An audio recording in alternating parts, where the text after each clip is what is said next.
Hi there and welcome to update 14 of 2012. This week is very kindly sponsored by a fantastic new sponsor for us, Pure Feeds. They're a British-based company, well they are a British company, that produce very low starch, low sugar, grain-free feeds, and they've got some really high profile riders that have advocates of them, and I'm delighted to announce that William is the first horse in Belgium to be eating their products.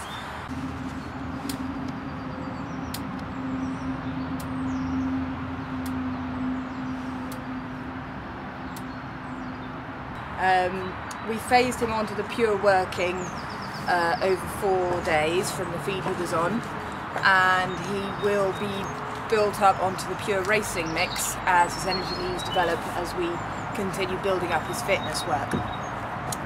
So that's really exciting news, and the good news is he appears to love it, as you can see from this bit of footage in the field eating his breakfast.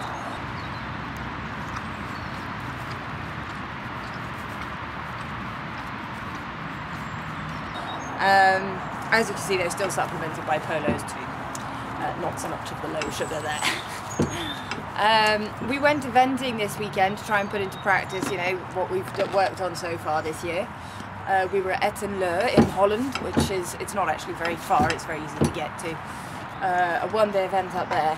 And in the dressage he actually felt noticeably stronger, although there were still some inconsistencies. For instance, when we have to turn shorter onto a 10-metre circle, he can do a sort of hop and a skip, and obviously, you know, it's going to get penalised in the marks. But his extended trot felt really good, and I won't show you the whole test because dressage is boring. But you know, here are some of the highlights. You know, some of the end of his canter work and the trot at the end, where he was really enjoying himself showing off.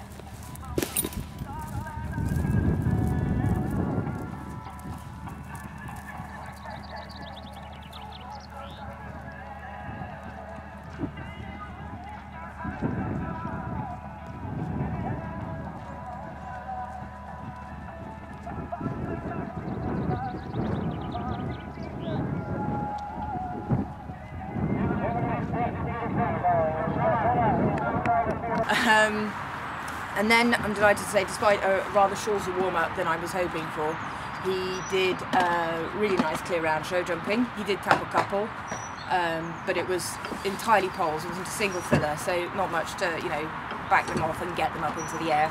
But, you know, clearly Louise's work came to fruition. So here's footage of his show jumping.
De derde combinatie van 6 paarden is Jenny van Rijswijk.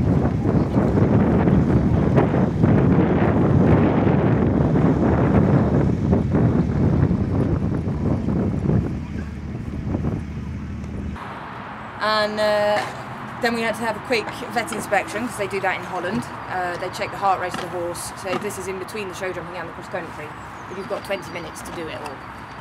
And they see the horse trotting up tacked up, very laid back, and that went fine.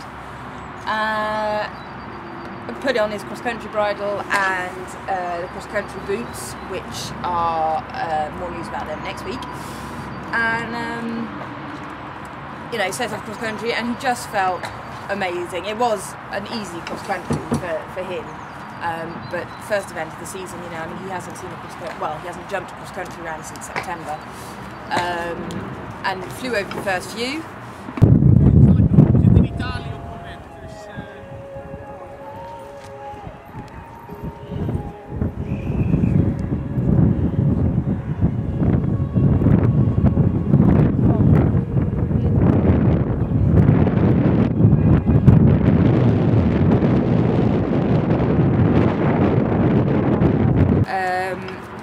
And then we were doing the bits through the woods. You know, I didn't push it. I didn't want to have a silly accident skidding around the corner or hitting ourselves on a tree.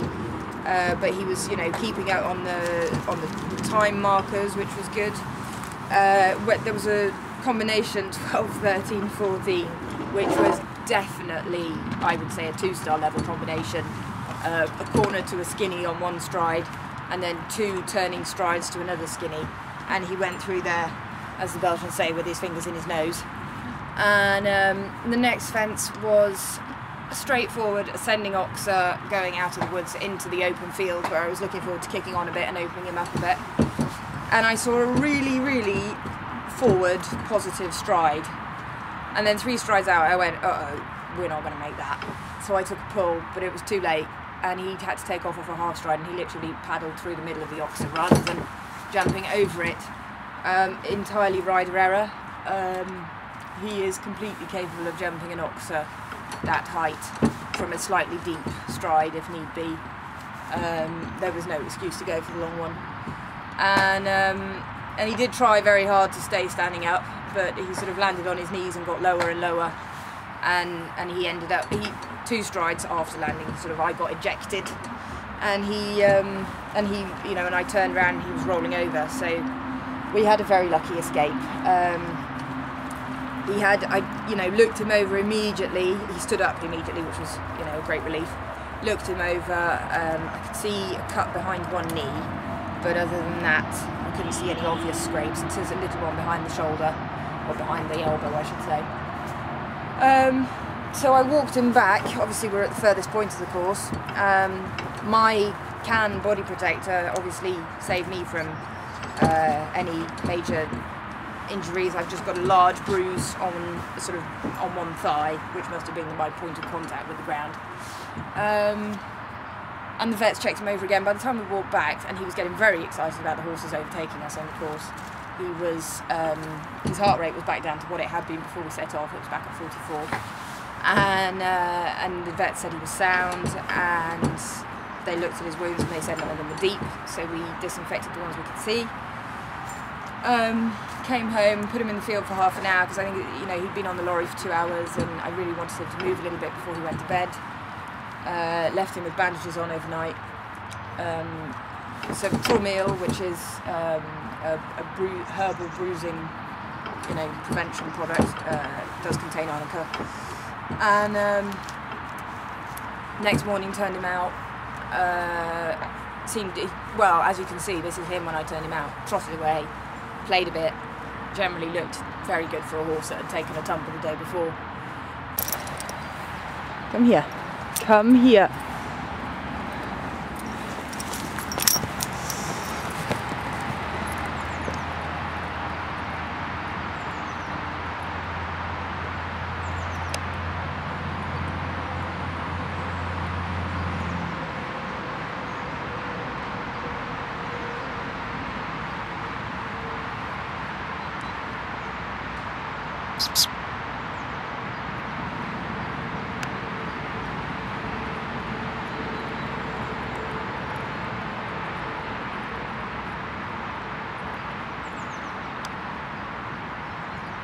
Monday evening, Stephanie Dance, our osteopath, came out to see him because I really wanted to make sure there was no major underlying injuries.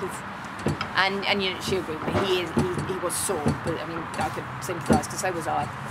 sore everywhere, but nothing long term. Mostly in his left shoulder, that seemed to have taken the brunt of it.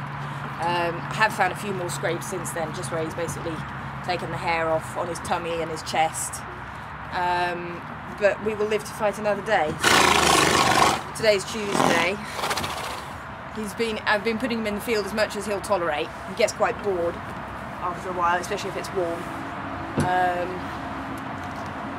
You know, just so that he keeps moving, but only as much as he wants to. We'll go for a little walk this evening. Tomorrow again, gentle hack, and then hope to have a dressage lesson and a little canter session Thursday and Friday, and we'll see how we go from there, really. But you know, he seems fine within himself. I really hope there's no psychological long-lasting damage. He was mad keen to carry on and seemed very cross that we hadn't. It was only once we got off the course that he actually calmed down and walked properly next to me. William, come and say goodbye. Come on. So, you know, here we are. It was a bit of a wake-up call,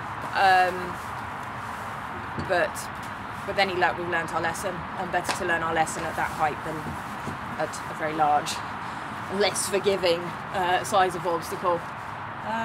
So there we go. We should next be out at Little Warragam, which is the 21st and 22nd of April. Anyway, thanks very much for watching, and see you next week.